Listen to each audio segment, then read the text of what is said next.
going Why are you on still angry at me now? Why won't I be angry? Okay. Eh? We have been in this house for so long now. Anytime I want to touch you, you say no. Eh? And I'm tired. I can't cope anymore. But babe, I told you I'm keeping myself for God now, and my husband after marriage. Go and meet that God. Eh? Even me myself, I've said that any woman that I'm going to marry, she must get pregnant first. Yes. Because me myself, all these things what all these girls they do these days, I don't trust anybody. Babe, is that why you're still angry? Yes. That's why I'm angry. Oh yeah, calm down now. You said me too vex. Come now.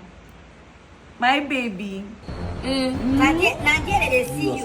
Nigeria, they see you.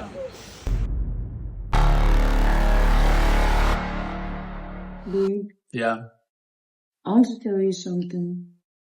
Okay. What's that? Babe, I'm pregnant. You are pregnant. For who? What do you mean for? For you, of course. Why? Okay. I thought you said you wanted to check my fertility rate, and I'm pregnant.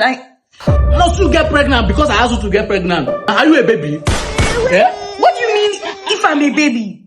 Go and remove it, Joe. What do men actually want? What do they want?